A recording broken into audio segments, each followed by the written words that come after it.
Hi, thank you for having me today. Yeah, of course. So Mia, tell me about yourself. Sure. So currently I am a rising junior at Fordham University Lincoln Center.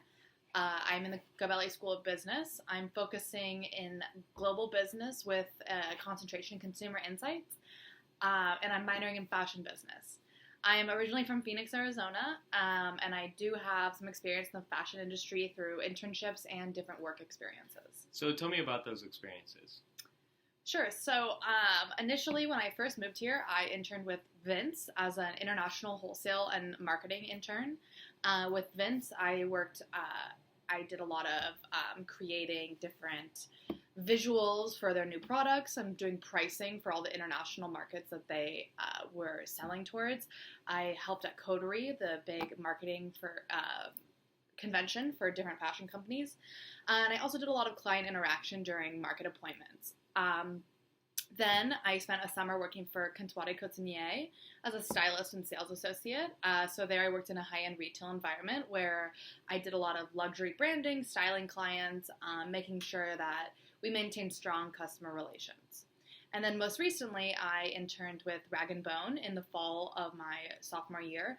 There I worked as a wholesale intern in the accessories and footwear department. Mostly with Rag & Bone, I did a lot of reporting selling, kind of trying to figure out what was working, what wasn't working, and creating selling reports of those top 10 items.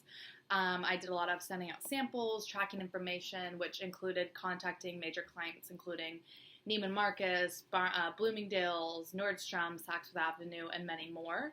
And then I also assisted again in market appointments, having new clients come in, meeting with them, seeing what they're interested in for compared to their last buy to what they're buying now, and just a lot of client interaction overall. Okay, great. So which employment opportunity did you like the best and why? Sure. So I'd have to say that working with Vince was probably my favorite experience, only because I was given a lot of responsibility there. So I wasn't really treated as an intern. I was more of an assistant to my boss, which meant, it was kind of initially learning a lot during the first month or two of the experience, but then once I had that foundation, then I was able to send out emails and get reports done and kind of as if I worked as the company and not just an intern. And again, additionally, during market appointments with Vince, I was had a lot more experience. I was the one who was supposed to be, styling the models, getting looks out, and really listening to what the clients wanted and reporting that back as an assistant. Okay. So now you're interested in Perry Ellis. What do you look to gain from this opportunity? I definitely would want to transfer my knowledge from wholesale and from more of the sales department into a marketing internship with a major fashion company. I do have a lot of experience in marketing from my classes and my education at Fordham, although I haven't been able to transition that into an internship thus far. So I'm really excited to take that knowledge and to really put it into the workforce and to experience the marketing world in a fashion company. So tell me about your educational background and gabelli. Okay, so gabelli is actually kind of the reason why I wanted to go to Fordham University, besides the idea of living in Manhattan and living in New York. Gabelli is a really interesting program because they do a lot of hands-on business experience. So although you are, your marketing major, your finance major, and you're obviously going to have to take some of those background educational courses, they actually do a really fun project that I experienced last semester called Integrated Project. So with Integrated Project, I was able to get assigned a company and spend the entire semester learning everything about that company and really analyzing it to present a big presentation at the end of the semester. So this project is one of my favorites because it really taught me so much about marketing and how much that I want to be a part of the marketing division. My company was Kellogg's, and so I loved learning about all the different branding and the advertising through all their various products to really learn about who their target market was, who they're trying to sell their products to. And it was amazing to hear how specific these target markets were. So I instantly was gravitated towards the marketing section and that assignment and that piece of the puzzle, which I probably wouldn't have, it would have taken me a lot longer to realize that had I not done this integrated project through gabelli. Okay, great. So what do you think the target demographic is for Perry Ellis? So I think Perry Ellis is trying to focus on a little bit more of a clean cut, almost preppy, which goes with both West Coast and East Coast. They do really clean lines, a sleek aesthetic. They're trying to market towards, the 20 to 30-year olds, but you can also find pieces for the younger crowd and as well as the older crowd because they are somewhat more conservative. That's kind of the brands that I have been interested in pursuing, only because I want to work for a company that is available for everyone and everyone can find something they like in it, and that it's luxury materials, it's luxury experience of shopping with them, but it's unattainable. It's not that super high price point of the Chanel, the Louis Vuitton, where only one person you can ever see is going to be wearing it. It's something you see it on the street, it looks casual, it looks nice, it looks sharp, and it's Perry Ellis. Okay, great. So would you be against working for companies like Louis Vuitton or Chanel? I don't think so, because I believe that there's a lot to learn from working in every different division, and it would be great experience to learn about that market and the people that they're selling to, because I think those people will also go to the Perry Ellis or the Rag & Bone or the Vince or any of those because they can. And so I think that any opportunity from the affordable luxury to the high-end luxury would be great experience. So, what are your strengths? Okay. I think I can narrow those down to three of my greatest strengths. One, I think my greatest strength is leadership qualities and my ability to motivate others. Second, I think my another strength is my conscious nature. I'm very organized. I'm always on time. I really strive to get things done in an efficient manner. And my third greatest strength would be my ability to work in a team. I've been playing team sports my whole life, and I really love the environment of working with others, bouncing ideas off each other, collaborating. And I think in the fashion world, I think it's a huge point because there's always going to be collaborations. There's always new things going on that the individual can create themselves, but then they also need a team to work with and to actually put those ideas in motion. So you mentioned leadership qualities first. Can you give me one specific instance in which you demonstrated your leadership ability? So when I was in my integrated project last semester, we had a team of kind of a random group we were all put together, basically. So in our group, we had some people that wanted to be really efficient, get the work done, and always be early on deadlines. We had international students that couldn't really speak English. They really struggled with understanding what assignments were asking them. And then we had those students that kind of, school was a second nature. They wasn't necessarily as driven as some of the rest of us to really get stuff done. So I took the role as a leader in that instance, and I really tried to find out what made everyone work on the team well, what motivated them, how they really wanted to perform, and use their strengths and their weaknesses to create the best opportunity for our team, which that meant giving certain projects to certain people, really meeting with individuals if they need a little bit extra help, or creating different systems of the way we got projects done, the way we met in team groups, all just to try and create the common goal of keeping a good grade and finishing this project with our faces smiling. Great. So with teamwork, you mentioned you played in team sports your whole life. Can you tell me a little bit more about that? Sure. So for about 11 years, I played volleyball very competitively. I played on the United States Olympic team and had a lot of experience with that. I also played, various other sports alongside of it. But I was going to play in college, but then decided against it. But I would never regret those moments because they really, I believe they helped form the individual that I am today. Because of sports, I learned to keep a structure and be very responsible with certain aspects. I learned to work well as a team, as I said earlier. I learned to take leadership roles when I needed to, but at the same time to step back and let others succeed when it was their time. I think that my sports background has really played an important role in my life, and I think that every single skill that I learned all down those 11 years from when I was, 5 years old, just learning to my intense days when I was a teenager, and it was took much more of a time constraint. That those skills are always present in the workplace today. And why did you decide against it in college? I had a couple opportunities that I wanted to pursue, but then I kind of realized, volleyball and sports and all that is just the end of it. And, there's always going to be some other experience that you have to pick up, you have to learn. And I really wanted to pursue other things in my life. I wanted to find other things that I really could excel at because I believed that there are many other elements that I hadn't tapped into yet. So fashion was one of my biggest interests outside of sports, and so I instantly knew that I was destined to have a career in that. So I decided against playing sports. I moved to New York, and which better place to be for fashion business. And I pursued that, and initially, as soon as I moved here, I got an internship and found success. So I think it was one of the best decisions I could have made. Great. So when did your interest in fashion develop?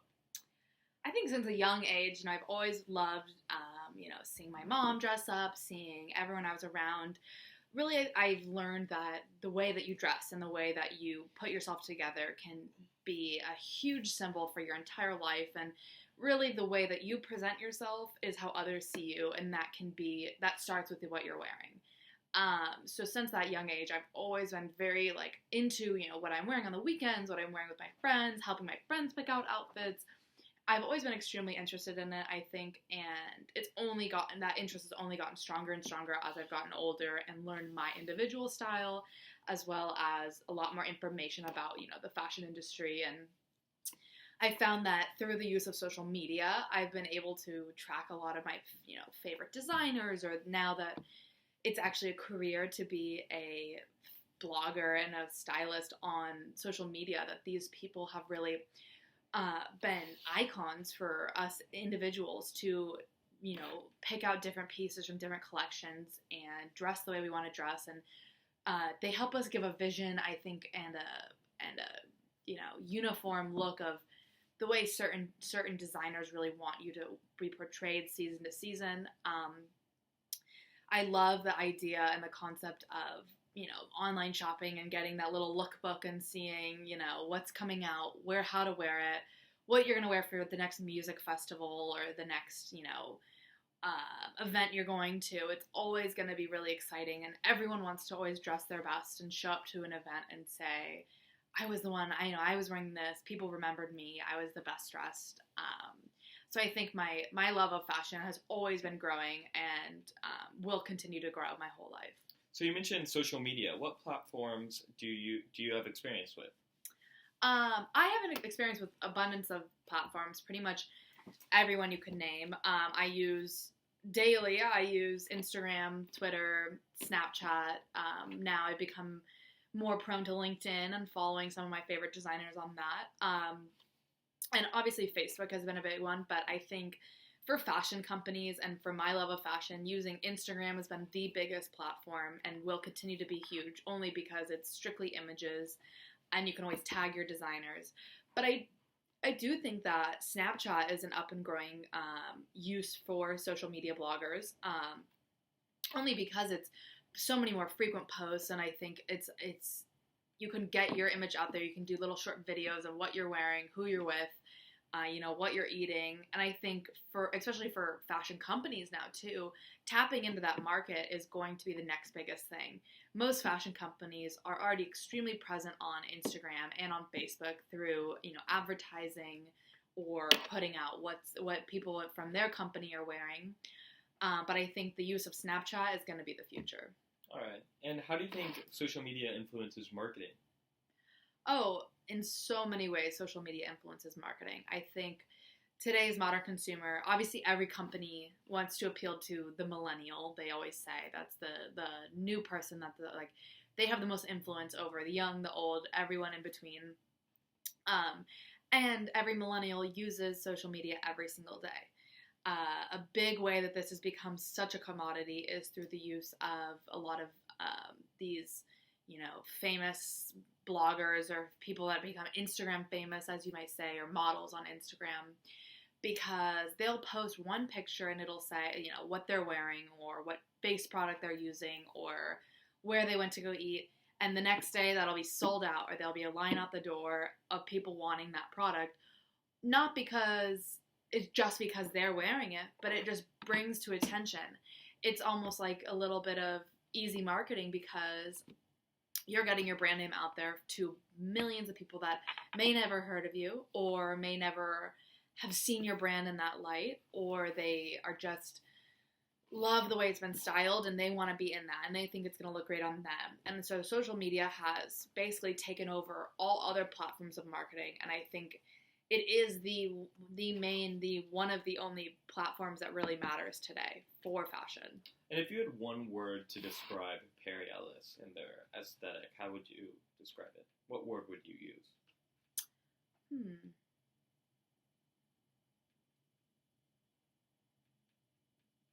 I think I would describe it as crisp. It's very sharp. It's one of the few brands that actually does little pops of color here and there. But everyone that's going to be wearing it is going to look tailored. They're going to look sharp and nice. They're going to look professional, but at the same time casual. It's a great balance of East Coast, West Coast. I think it's a brand that anyone can wear, and any time that you're wearing it, it's going to look nice. It's going to look sharp and clean on any consumer. Okay, and tying this in with social media, can you give me an example of an Instagram post where you kind of illustrate this crisp aesthetic of Perry Ellis? Take some time. This is a bit of a creative question. I'm trying to rack my brain with some of my favorite posts and tie those in together.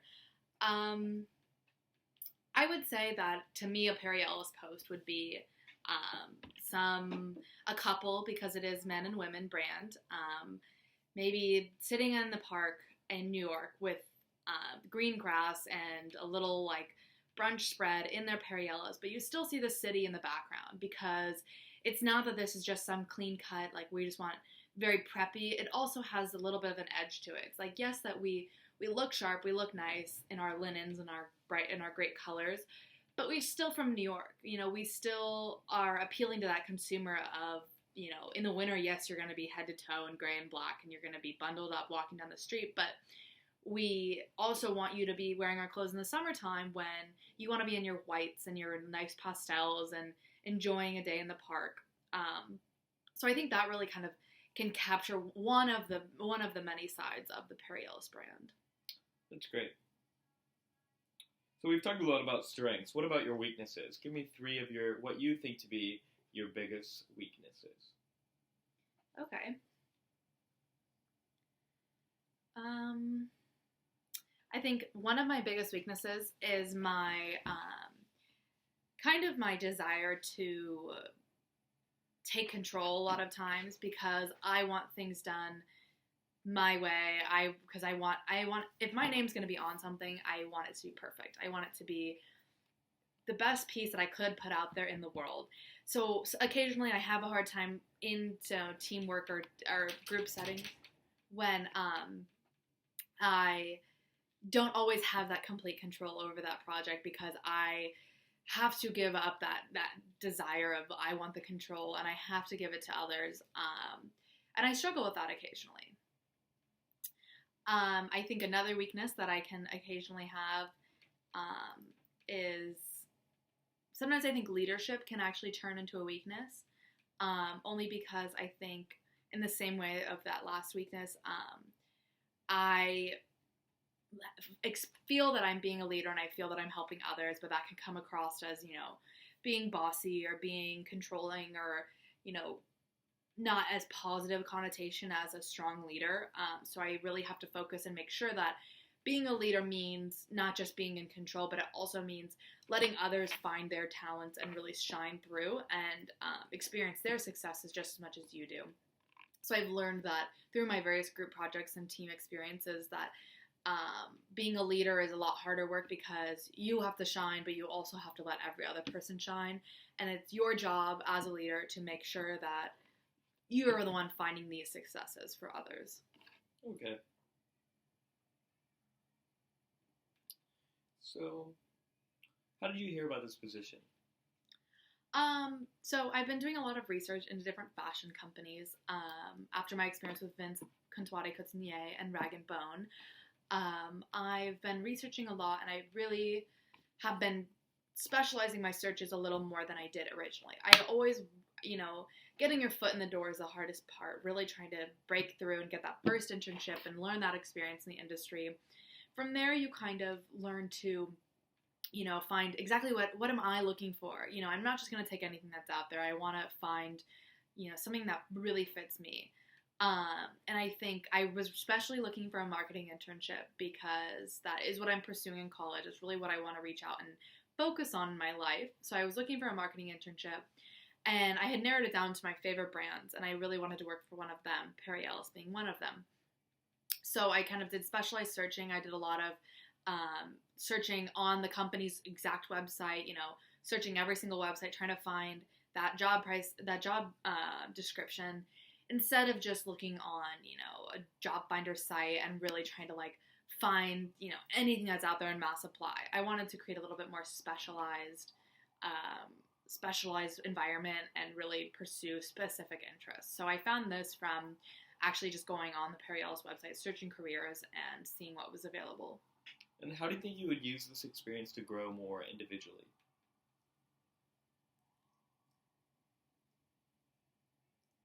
So I believe that having the ability to work in a marketing environment automatically gives you an individual room for growth because it is it's a more creative experience.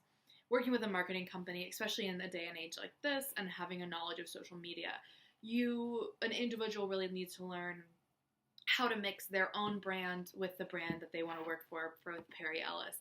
So I think growing through this, I would be able to find that mesh between and marketing towards that of Perry Ellis brand with, Mia Teelborg brand, and trying to find that balance and hopefully getting that balance out to consumers, because I would think there are probably many others that have similar mesh of the personalities, and they're looking for, that more individualistic style of, it's not just for everyone. We're marketing to specific people, specific consumers, even though we're marketing to the masses at the same time. Okay. So you have one opinion on a problem, and your boss has a different opinion. How would you go about discussing this with him? How would you communicate your opinion with him without stepping on his toes or her toes? That's a good question.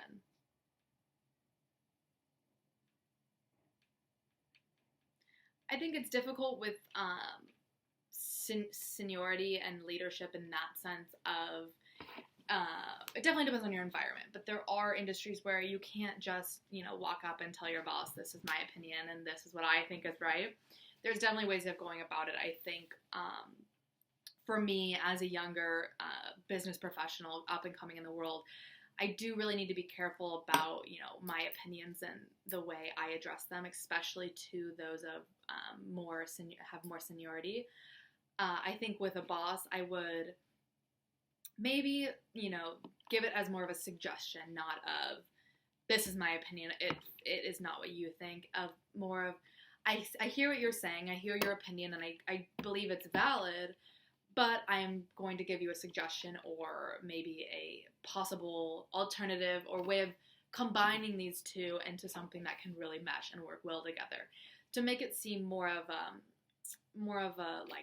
epiphany and a great synergy between these ideas, instead of, all along I've been feeling this and I don't agree with you. So I think that really addressing an opinion as more of a collaborative team effort can avoid that situation of you disrespecting your authority. Okay, great. And staying on the same idea with bosses, what were 3 of your boss's biggest weaknesses at either of the 3 companies that you have mentioned?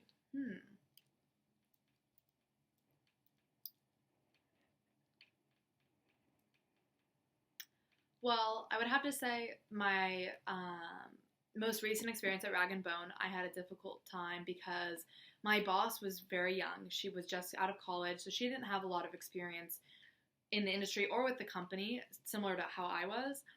But at the same time, it was refreshing because she was very helpful, and I could ask her any question and she could always answer something for me. But at the same time, I saw her struggle of trying to find her place and trying to find out, her telling someone that maybe a little bit higher than her, or that she was so new she didn't want to stir the pot, but trying to get that idea and like get her ideas out there, and or tell someone, I don't agree with this, or I think that we could be doing something a better way. So under her, I obviously had less motivation, but I watched that and I really hoped that even after I left, maybe she could find her feet and she could really get those ideas out there. And how have you learned from these weaknesses? I've learned that once you become a little bit more stable instead of an intern, once you get hired and once you have your career, you need to be able to feel comfortable and to be able to feel present enough that you can speak your ideas, you can get it out there, and the people around you are going to enjoy that, and they're going to value that you're adding something to the group, you're bringing something to the table, and that you have input, and you're not just, some random person that's going to just sit there and listen to what everyone else has to do, because the company won't actually value you. You really need to learn to find your ground and to learn that fine line between, respecting those that have been there for a long time and respecting authority, but at the same time, really just being a part of the team and getting your ideas and being treated just as equally as the rest of everyone else. Okay. And can you give me an instance when you felt uncomfortable in the workplace? If you have, of course. Well, I think uncomfortable kind of can translate as, unexperienced, because I think some of the companies I've worked for, it's been my job to communicate to some of these major clients like Nordstrom, Neiman Marcus, Saks Fifth Avenue, huge companies that have obviously so much power over every brand, because if they don't buy it, customers won't buy it. It's like what they say goes, basically. So I had a lot of initially some uncertainty, because it would be my job to communicate to these clients, and in my mind I'm thinking, I'm just an intern, I don't know what I'm doing. I'm talking to these majors that really have a lot of say, but I think I was able to take that uncomfortableness, and once I got through that and created those relationships, it was so valued, and I was able to talk to these people like we were equals, even though I clearly had many less years of experience.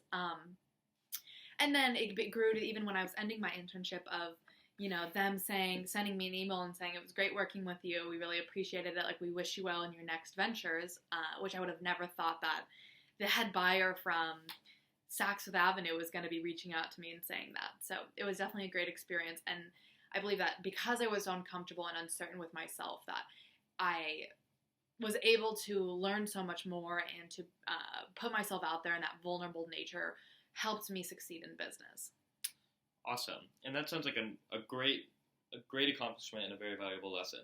What about, can you give me an example of a mistake you've made, either in the workplace or even personally or academically, just any type of mistake, and what you've learned from it? Okay.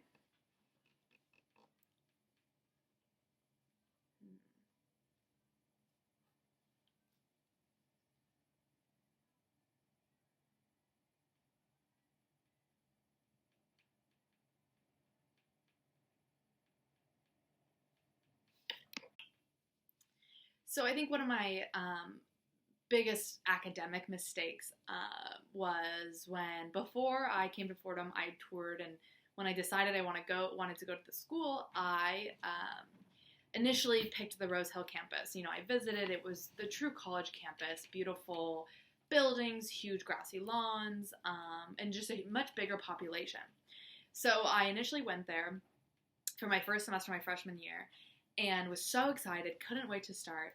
But once I got there, I kind of didn't really feel like it was for me. Like I everyone was great and friendly and I made friends and it was really fun, but no one was really that had the same interests as me. No one really felt like we clicked like best friends or really got each other or had the same drive. And then I went to the Lincoln Center campus during the semester, and I realized that that was much more my style. It was in the heart of Manhattan. Everyone was dressed great, had great interests, were super passionate about interning and wanting to start their careers early. While at Rose Hill, people were more interested in that college experience and, really trying to find themselves before ever actually pursuing anything. So that's when I decided that I belonged at Lincoln Center, so I transferred there after my first semester, my freshman year. Immediately started interning with Vince, and I haven't looked back since. It's been such an amazing experience, and I value being in the city more than anything else. I couldn't imagine, being stuck on campus with nothing to do after 3 p.m. when my class is finished. Because now, you can get on the train, you can go anywhere. I can go, check out the new museum, the new opening at the museum. I can go, go do some window shopping. I'm a college student, so, and just get that full experience. So that was definitely a mistake, but it benefited me in the long run. Okay. So that concludes our more professional part of the interview. Now we're going to get to more personal questions. So tell me about the last book you read for fun, and why'd you read it? Okay.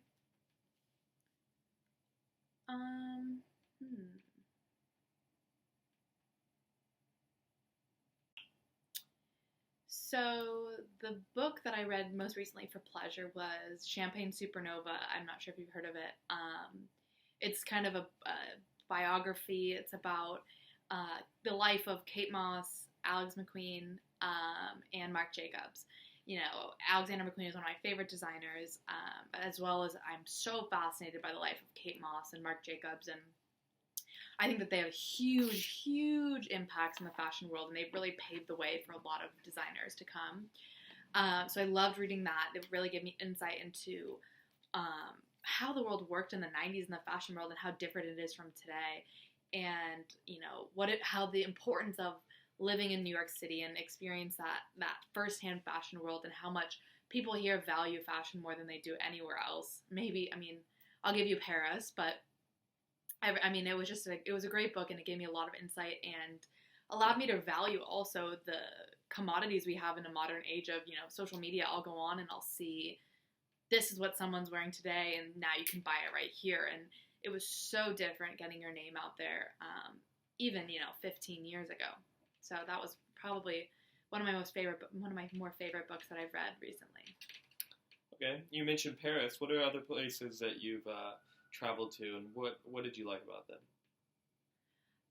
So I'm originally from the West Coast, so I frequented Los Angeles all the time, and I did enjoy it. But I'm much more of an East Coast New York personality than I think LA. Although I do see that fashion's a huge role there because it's completely different than New York. It's all about wearing lighter colors, and you have different seasons. You don't have different seasons, so you can wear that beautiful strapless dress in the middle of the winter when you want to go out on date night, and it totally is a different environment. And then in Europe, you have another environment which is more similar to New York, I think, but it's much more sleek, elegant, simple style. And then working with Vince and in the international team, I got a much more insight into a lot of Asia and a lot of the industries there. And it was crazy to me how, a company can release a new line and I think, these are my favorite pieces. But the company will know, people in Asian countries love cardigans. So we are going to market them all of our cardigans, and we're not going to market them this because we know that they aren't even that interested, so we're not going to waste their time. Or people in Europe want this specific thing, or people in Australia or anywhere it may be. So I think fashion in a global sense has just been outstanding. It's crazy how quickly it's developed and how you have to have so much knowledge of the industry and the environment in which you're conducting business to really succeed in the global fashion world. Great. So you mentioned you're from the West Coast. If you had to market something towards the West Coast versus something from the East Coasters, what would the difference be between those two demographics?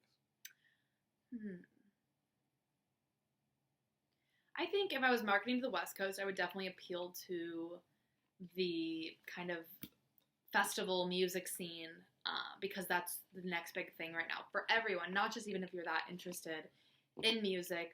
It's become, everyone's going to go because it's the event to go to Coachella or to go to any other festival along the coast or go to the beach or that same environment. So I would market, that style of sundresses or rompers or shorts and cute tops with booties, that whole style. While if I was marketing to New York, it's a much more conservative scene. It's definitely more either whites, maximum, that's the brightest color, whites or grays or blacks, maybe some navy in there, but it's going to be a lot more sleek, a lot more androgynous look, more professional, more put together, because our street style here is much more it's much more structured than I would say it is in the West Coast. The West Coast is I'm going to throw it on, it's hot outside, I'm going to get in my car and go. And the East Coast is a lot more precision, it's a lot more monochromatic, and so I definitely market those elements towards the different coasts. Okay. So tell me about some of your hobbies outside of fashion. I definitely think my biggest hobby outside of fashion is music. I love, knowing the new music that's coming out, going to concerts, going to festivals, but I think that ties in so much with the fashion world now because, fashion is dressing that celebrity that's, on stage performing or getting dressed to go to that concert or to go to that music festival has been just as important as the bands you're going to see. I also, outside of music, I love traveling. I have spent some time in Europe and Caribbean, obviously on the beach. Who doesn't love that? And I love animals. I have been foster parent for shelters for my whole life growing up. Always breaks my heart to be a college student and not have my own animal, but soon I will.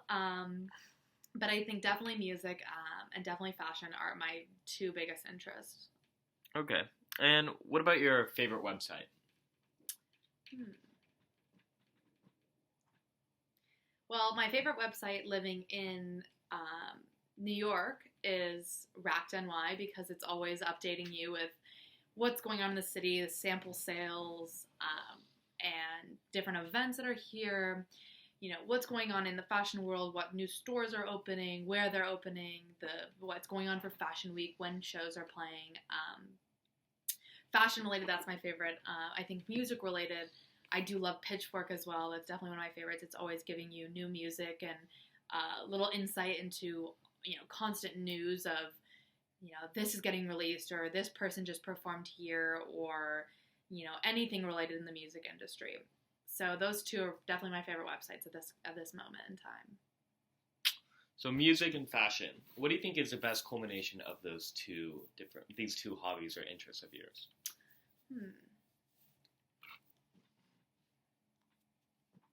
Well, I definitely think that, the branch between the two is such a global experience because everyone can listen to the same music no matter where you live, and everyone can dress in the same fashion that they love to wear no matter where you live.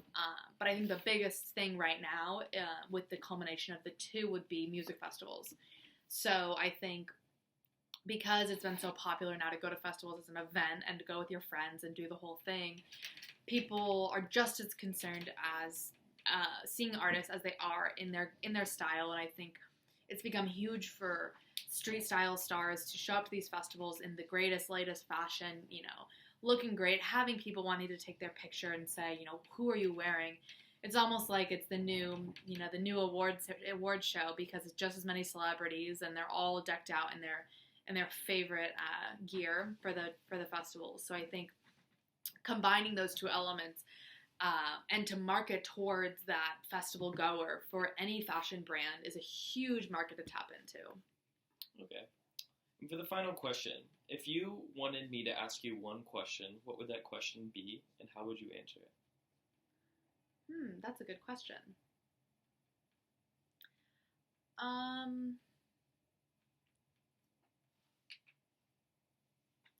I think a good question would be, where do I see myself in the future, and where that will take me.